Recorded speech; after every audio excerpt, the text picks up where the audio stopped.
And then I can show my screen. Can you guys see it? Yes. Online? Yeah.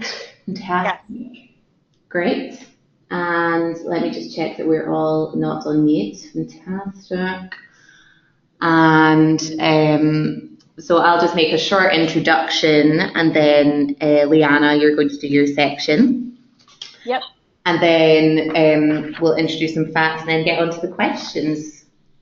But yeah, it should be fairly easy. So I'll just, are you guys all ready to go? Yes. Yeah. I am ready. Amazing. Okay, so I am going to start in 3, 2, 1.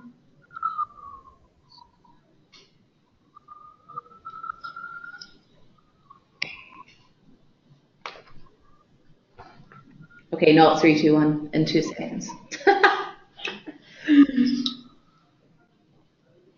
So 3, 2, 1.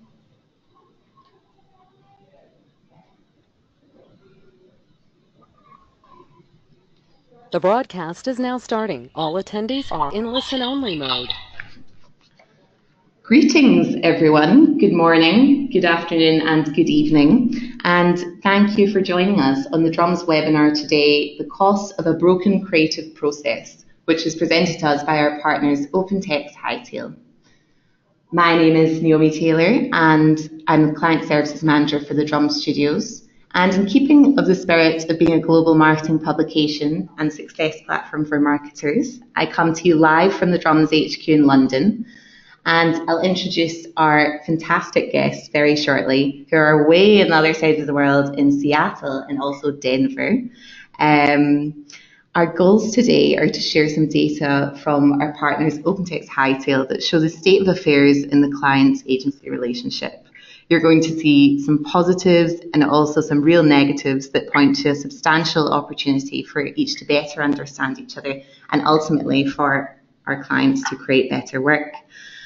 We'll put that data into the context of the conversation with our panelists today, and we're confident that everyone listening will be able to take these insights with them away in a productive way.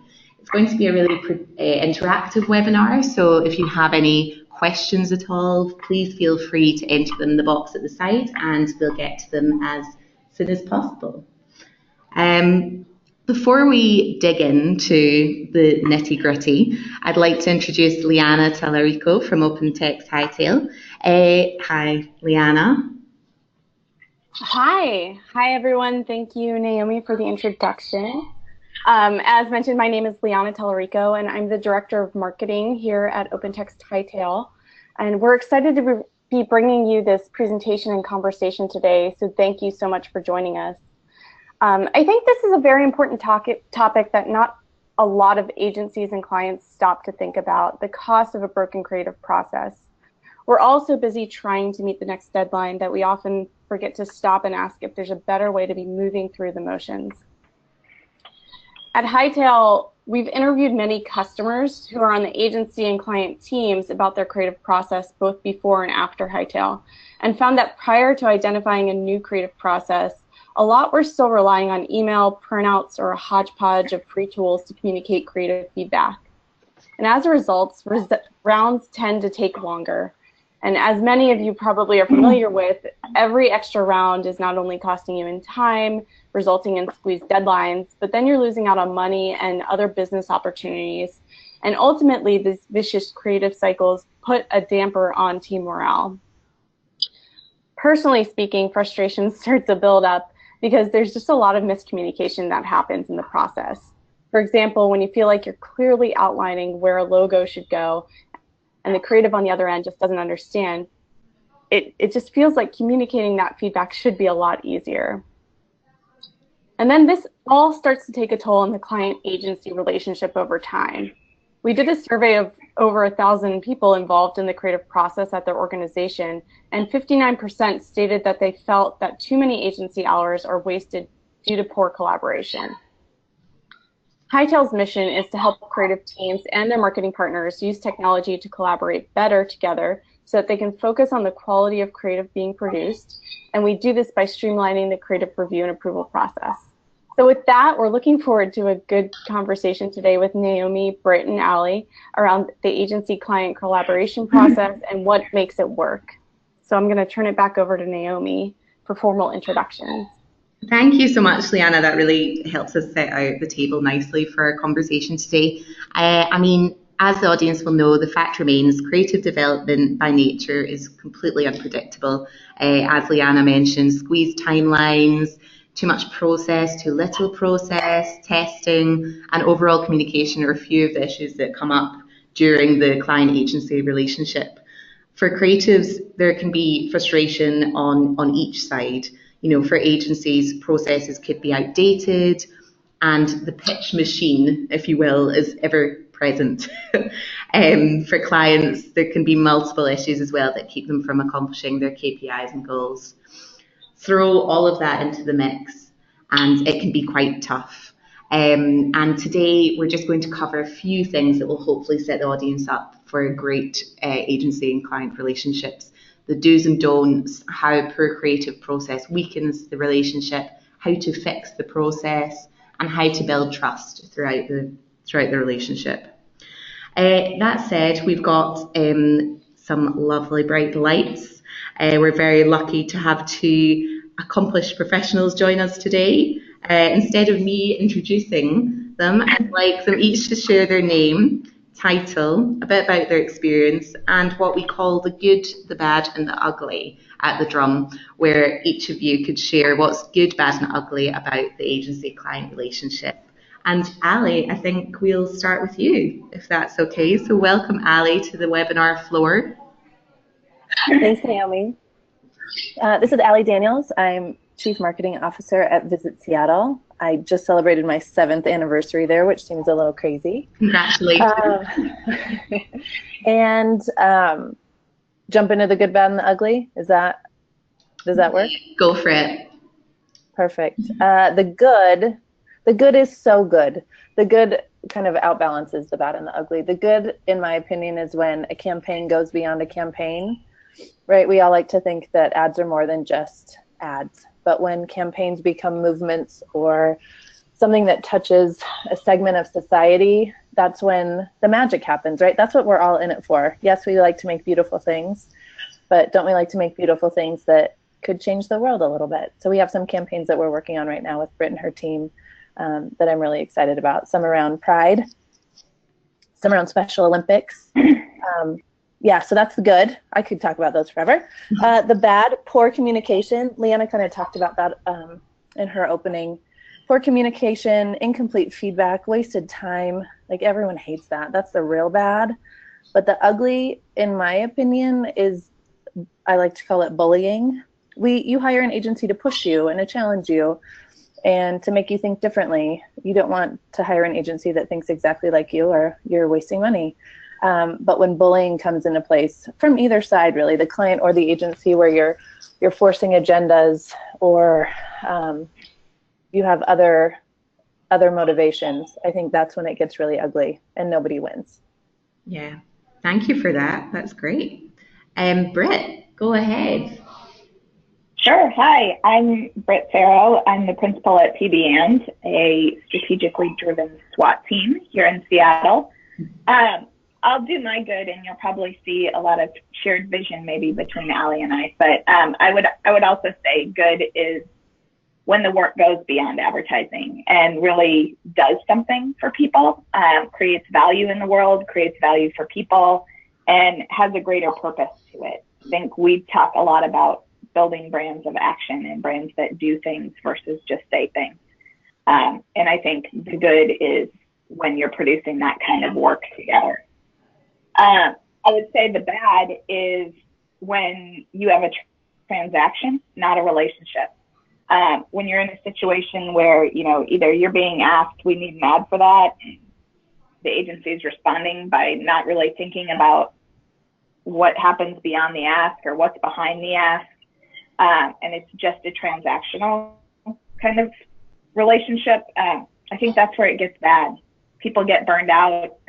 No one's motivated. And I think the ugly is if either party has kind of given up on themselves.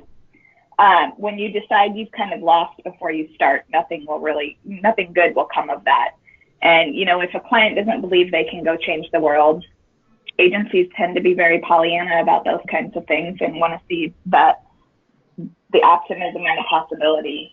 But also, if an agency loses, kind of gives up on themselves that, oh, we can never do good work and that's just the way it is, I think that relationship's totally broken and it gets really ugly really fast just because people don't have that sense of commitment. That's great. Thank you so much, guys. That was there's a lot there that we can go through today. So in the spirit of listing, how about we look at the do's and don'ts of a great client relationship? Firstly, to kick us off, I'd like to share some OpenText Hightail research that sheds some further light. This was conducted by 1,040 panelists in the US, all at manager level, and are playing a higher role in managing creative. First, 66% of clients felt that campaigns and new programs can't get out as fast as we need them to. That is huge. Also points to the changing dynamic of creativity, where it's run fast and it maybe should be run slower, where everyone understands what the campaign is all about. Next, 64% found it difficult keeping the entire team on the same page. It's both internal and external teams. Another big number that shows that process really does matter in the client-agency relationship running creative campaigns. Finally, stress, as the guys have said before, plays a huge role in the creative collaboration process. 70% saying it's causing delays, 36% saying that it's produced subpar creative work, 33% noting that it's hurt employee morale, and 19% saying that it hurts employee retention, which Liana touched on as well earlier. So I'd quite like to go back and forth here and have a discussion with you guys on what you think the do's and don'ts of the client-agency relationship should be. And Ali, if you could kick us off, that would be great. Sure. My first do would be transparent. Make sure everybody knows what the goals are. There's no reason to hide anything. Yeah. And who's going to have the final say? I think that's the biggest thing that holds people up a lot of times, or causes conflict or causes confusion, is if the Wizard of Oz is hiding behind a curtain and they don't know what the brief looks like and they don't know what the assignment is, but they get to make the final call. Yeah, that's just disaster.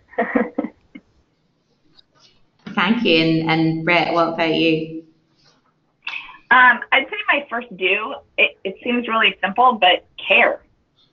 If you don't care what you're working on or what the impact can be, it shows. And I would say, invest yourself in what you're doing and understand it and make sure that it's something, you would do if you were on the other side of the table. I think caring results in lots of things, whether it's good communication or responsiveness, or just bringing your best self to the table. Care about what you work on. And it seems really simple, but I think it's core to actually building a great relationship. Brilliant, thank you. So transparency and care are the first do's of our client agency relationship. Anything else that really sticks out for you guys on making it work? To piggyback on Britt's about caring and talking, is really building those relationships. You can't trust someone that you don't know. So invest in them, and it's care about the process, but also care about the humans behind the process. I think is really important. Yeah, great point. Brilliant, thank you. And it can get, when there's so much pressure in these campaigns, you can forget that when some people are being keyboard warriors, they are humans behind the screen. What about some don'ts from you guys? What do you think is a big no-no in the client-agency relationship? The biggest no on our side is don't give prescriptive feedback. It's just, don't think for the agency. Like give them the problem to solve and share why. Be transparent about why something bugs you or why it's not working, but don't say it's bugging me, so move my logo here and change the color to pink and let's add a picture of a couple and it's done. That's not good for anyone. Yeah, I suppose that's all about the trust as well being built and ensuring that the trust is there on both sides. Absolutely, and the communication. Thank you. Yeah, I would say my don't kind of is the flip side of Allie's do maybe is don't shy away from the truth, or don't beat around the bush. This business is not perfect and it doesn't go according to plan all the time. But be open and honest about that. Sometimes you set a meeting to present work and the work's not there yet. And so you have a choice, right? Like, just be honest. It's not there. It's not going to be a good meeting. And I think if you can have those kind of honest conversations with candor and respect, you'll be better partners in the end. Sometimes the ideas you come up with aren't working, or the deals you make with other people aren't perfect, and they don't kind of turn out to be as idyllic as you thought they were going to be. Be open about it, because nobody's perfect in this business. And, transparency and candor on both sides. Just have a plan for the problem. Don't just dump the problem in someone's lap, but have a plan for the problem and be open about it. Because I think in the end, people appreciate that you're bringing them in and being honest about something versus trying to pull one over on them. Yeah, so flexibility is key. That's great. Thanks, guys. Let's go on to the next big topic about how a poor creative process weakens the client-agency relationship. Again, some more research from Hightail here. 62% of the people surveyed felt that money's wasted because of additional time and resources spent addressing some misunderstandings and miscommunications. I would say that is true across the board. It's a difficult one because clients are looking for the best value and waste is a massive issue. Time is money, as that great saying goes. Secondly, 73% of those in creative roles reported spending at least 2 hours per day on status updates and team coordination instead of creative work, which shows that there's room to improve on process, project management. So where do we go from here to ensure that the agency-client relationship remains strong? In your experiences, like what tends to happen when a client notices that money is being wasted? Could you give us an idea of how it's addressed and how this is fixed? You want to start, Britt? Sure. And this is probably a good question for Allie, but honestly, I don't know if I've had a client think about the money being wasted as the first sign, but rather there's just a lot of chaos and spin, and it becomes really messy, and you feel like you're almost trapped in a time warp. And I think that contributes to relationship burn, and then kind of the money recognition part comes on the end of that. But I would venture to guess that kind of when that first happens, the frustration is actually in why is this such a mess? Why is it taking so long? Why is it so chaotic? And I think that's probably the initial frustration. And I think fixing it comes from talking, which I will say probably will be a repetitive theme through this. And call a timeout. What's going on? What's at the root of the issue? Because a lot of times you're trying to fix surface level stuff and figure out how to solve for that, and it's actually creating more churn where sometimes in those situations it's just, hey, let's call a timeout, let's figure out what's going on and why are we having so much spin? Why are we creating so much waste in the process? But I don't know, Allie, does money come to mind first, or just that feeling of chaos? kind of start that feeling. Yeah, it's either the chaos or we're in like a fifth round of creative review, right? And you're like, wait a minute. How did we get to round 5? And everything becomes diluted at that point, right? And teams get worn out and people get frustrated.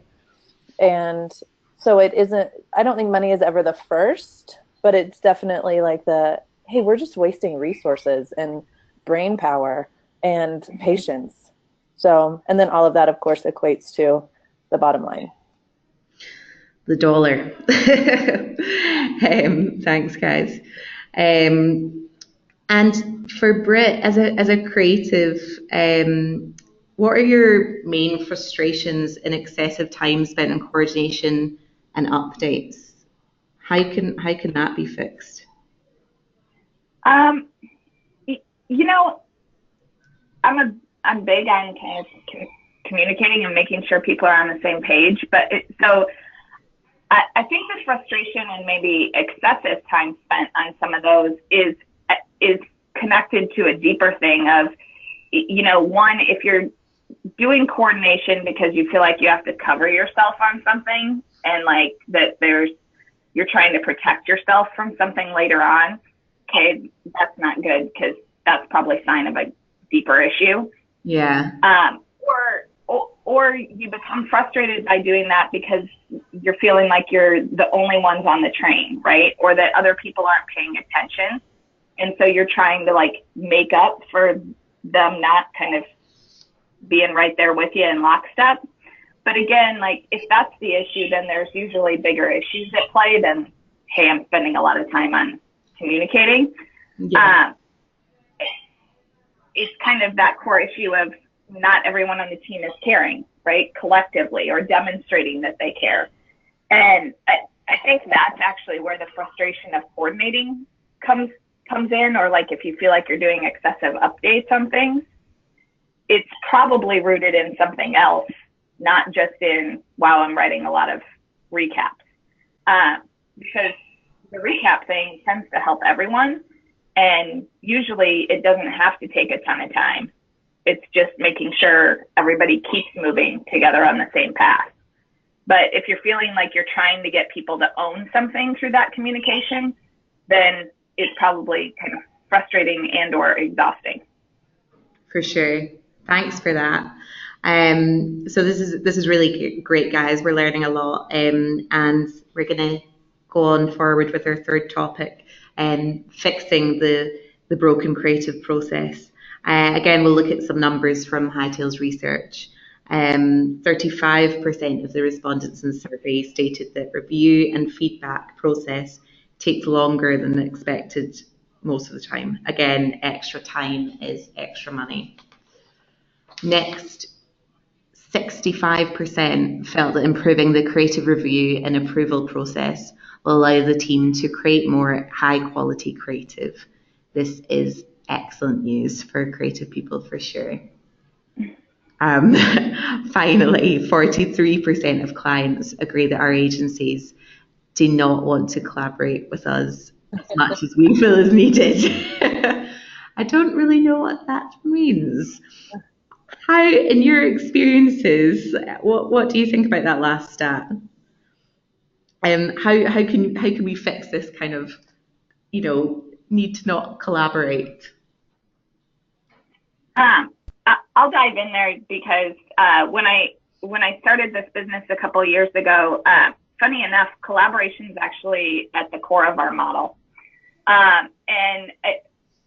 Being in the agency world for so long, I think, collaboration is a theory, but it's not always a practice. You hear ideas can come from anywhere, but I'm not sure they do always.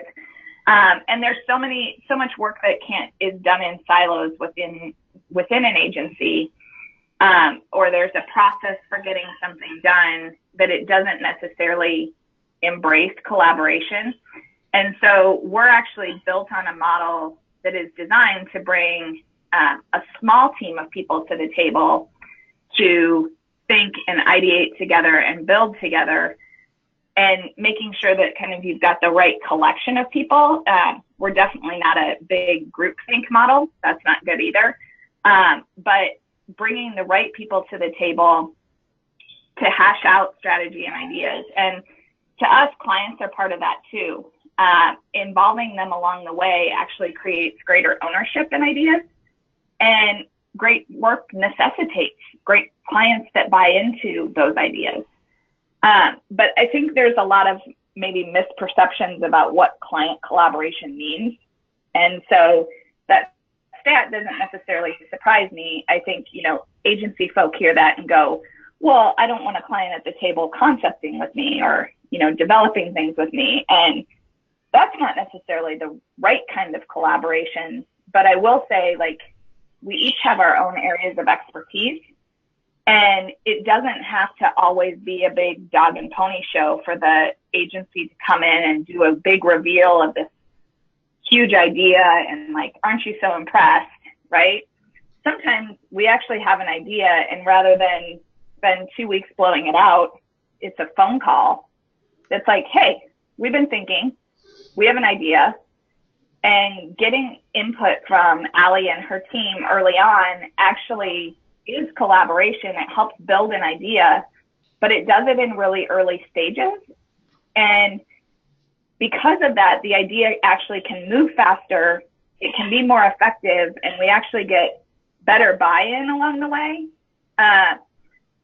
We had an idea a few years ago that literally something happened in the world. We had an idea, it was a phone call, and within 48 hours, we had a finished product. Wow. And that was because of a very collaborative situation where we could just have a conversation about that idea, build on it together, make sure we were all on the same page, and then go do it. And I think that's the kind of collaboration we're really built around, is bringing people's expertise to the table at the right points in time to help a process move faster and to help great ideas actually enter the world. Thank you for that. Yeah, I was quite surprised at that stat. Obviously, from what you've just told us, it's not the case here. What do you think, Ali? Without naming names, can you share a time where you saw it was maybe a mess and dug in and fixed it? Yeah, and I would say, kind of pivoting from Britt's points, that not all agencies make sense for every client, right? That's why there are so many out there. So really aligning with an agency that at its core, that you believe in their process, and obviously ours works out pretty well, but that there is a level of collaboration, because we are very hands-on. I'm sure Britt would say that, a very hands-on client, and we want to roll up our sleeves and really get into it, because it's our babies too. So I would say, at the core, make sure you're with your right agency partner, or you're going to feel all of these things magnified, because one little itch becomes a real problem when your processes don't match. I would say I do recall a time, without naming names, that the first creative process, or the first creative presentation around, for us, most of our campaigns could be seasonal or topical. We're a destination, so we rely heavily on highlighting different seasons and different things that happen throughout the year. And the first creative presentation, the 3 concepts that came back were so wildly rogue, and it was the creatives. I kept trying to figure it out. Did they want to prove a point that they were creative, or did they want to create a coloring book, right? We'll just use as an example, or just work with this superstar, or just do, you could tell that there were all of these underlying fascinations that they wanted to bring to life, and you couldn't tether that back to a brief if you tried. So it was one of those, and it was let's take a minute, let's go back and make sure this brief is airtight, and let's start again. So I think it's really taking that moment to say, hey guys, what's going on? And let's get back to the core. We're moving too quick. We have a limited budget. We got to move. So let's take the egos out of it and create something that works for everybody. Yeah, that's fascinating that you could tell that just from the examples that they turned around to you. I kind of want to. Oh, you would have as well. But I will refrain right now, maybe later. So we've come to our next topic, how to fix and improve the broken creative process. How do we fix it? What do you think? Maybe we could start with you, Brett, just now. Oh, how to fix the broken process. I think talk about it, number one. I think too many times people shy away from actually just talking about where the pain points are and coming up with solutions. I think, where the challenge lies in this industry is that fixing a process can't be one size fits all. Agencies and clients are different. Relationships are different. It's kind of like a marriage, right? Like what works for one couple doesn't always work for another. And I think you have to start with, what do you guys want to build together? And then figure out the best process from there. And respect what each party brings to the table. To Allie's point in the beginning, clients hire agencies for a reason. And they bring something special to the table. So do clients. They know their business better than you ever will. And so I think fixing a process starts with really diving deep on what's the issue. And don't just limit it to the task at hand, because you're going to get kind of this surface level problem. Oh, this didn't make sense, so we did that. Well, that's not really fixing it. If communication is the issue, then figure out why. Are you not feeling heard? Are you feeling like you're being bullied? Like, what's at the core? And I really think fixing the process starts with just talking about what the actual issue is. Brilliant. Thank you. Communication is key. So building trust through relationships to keep ideas creative and fresh. Again, a few numbers to set the table, if you will. I mean, it's kind of nearly dinner time in London.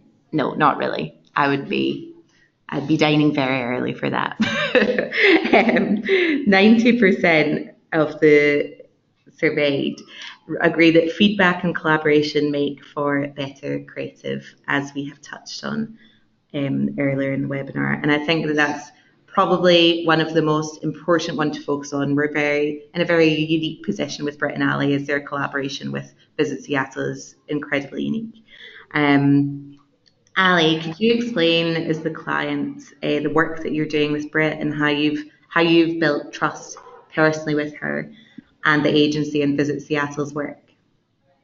Sure. We've been working together a little over 3 years, actually. So there's a relationship level that's been built and trust that's been laid, and that doesn't come automatically, right? You don't sign that MOU or that contract and are instantly blessed with all of this trust.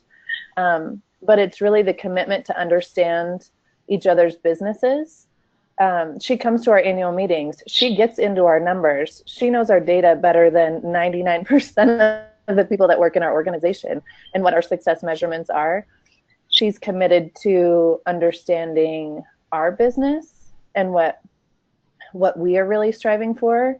I have worked on an agency side of things, so I try to understand her perspective and her team's perspective as much as possible as well. So I think those factors have built this really strong foundation, plus kind of a safety net. Like, no one's perfect. We like to believe that it's a machine, right? That there's an equation, you put all of these ingredients in, and what comes out is a beautiful campaign. But that doesn't work. If it did, our jobs would be easy. So I think it's having that flexibility and letting those sparks ignite something. Like Britt said, she called with an idea, and within 48 hours we had a finished product. that doesn't come all the time, but when those moments arise, let them breathe and let them happen and give it a shot. Taking risks is okay, right? As long as you have a plan B and a plan C and all the way to plan D, to make sure that you have nice little safety nets along the way. But in our business, I mean, we're in the creative industry. We get to make really cool stuff. So you can't do that if you're not having fun, and if you don't like the people that you work with, and you aren't passionate about your product, and you don't know what success looks like. I like to talk about how who wants to eat food from an angry chef? Like that, it doesn't taste good. Like who wants to see creative elements from an angry creative or a like devastated, we're on round 17 designer? Like that doesn't produce great work. So like I have in big letters on my notes here, like have fun, like the people, go get drinks, have a relationship, because those are all things that lead to really lovely things. Thank you. I think what you said earlier, let the sparks ignite, was beautifully put. Britt, from the agency standpoint, could you share how that trust allows you to create work that isn't only beautiful and interesting, but effective? Yeah, absolutely. You know, I think we're not scared of proposing ideas or of taking risks. We know that there's someone on the other side that will listen, no matter how weird the idea might sound on paper. But we don't take that responsibility lightly either. I think we do treat the business as if it were our own. So when we go in with something, we know why we think it's right, and we know what it's grounded in. We know why it will matter. And so knowing those things, we have no qualms about swinging for the fence. You know, I proposed a 40-episode TV show to these guys before they ever did content, really. That's a big step.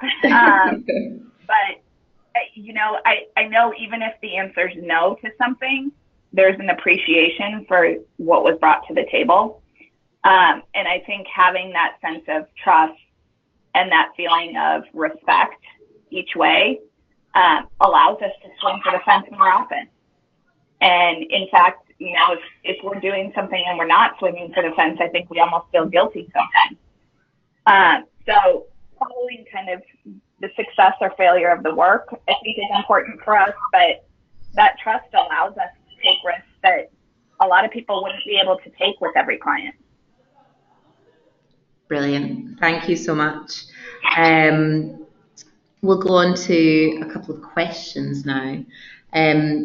How do you think mistrust can be repaired between clients and agencies? I think this would be interesting to hear from both sides of the camp here, on how you think the mistrust how can you elevate a broken relationship, if at all? That's really hard. I might have gone too far. I'm not going to ask for more juicy balls. Don't worry. Well, I would just say candidly, sometimes you have to mix up who's assigned to your account, and it's not the end of the world. And it just means that you need a break. Like if there is a crack, you got to fix the crack. And sometimes it's just mixing things up a little bit. And I've seen that work really well. I've seen it crumble a little bit also. So don't be afraid to try something different, because clearly something happened that didn't work. Thank you. Yeah, I would say also, you know, understand where the mistrust is. Like, is it a mistrust that I don't think you know how to spell, or is it a mistrust that, like, you don't have my best interest at heart? And, you know, whether that's mixing up people or just trying something totally different, be candid about it. You know, honesty goes a long way. And sometimes it can't be fixed. Sometimes you just have kind of irreconcilable differences, right? But at least give it a shot. At least sit down and have the conversation. It really is like marriage in a lot of ways. And it's just about you need a little chatting. Thank you both so much. Your candor and insight today has been so valuable, and we can't thank you enough. Before we wrap up, we'd like to invite Liana back for her thoughts on the client-agency relationship. Are you still with us, Liana? I am. Thank you so much. That was really a great conversation. I really like the last point, especially what Ali was talking about. I think that just brings it in to remind us all that relationships are about people, right? And, sometimes I think we think about the work and the organizations, but when it comes down to it, it's a personal relationship that we have. So changing it up, that can be a solution too. And just to wrap up, again, thank you for everyone that attended live, for your time. This was really a great conversation, and I always love hearing from both client and agency partners. It's very helpful to hear that.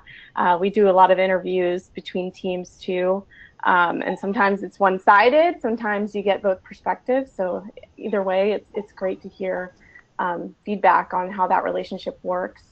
As I mentioned earlier, Hightail's mission is to help teams streamline the creative process. If you're interested in a free 14-day trial for your team, you can sign up at www.hightail.com/creative-collaboration. And that's it from me. Thank you so much, Liana. Just to echo you there, thank you again, Britt and Ali. It's really it's great to hear from both sides of the camp. Wonderful stuff. And thanks to OpenText Hightail for your support today. And thank you all very much for joining us. The webinar is going to be posted on the Drums website very soon, where you can listen back. And you can also see a lot of our past webinars on our library too. It's www.thedrum.com/webinars. On behalf of everyone at the Drum, we thank you for your time and wish you the very best in your future client agency collaborations. Have a great day/evening. Thanks.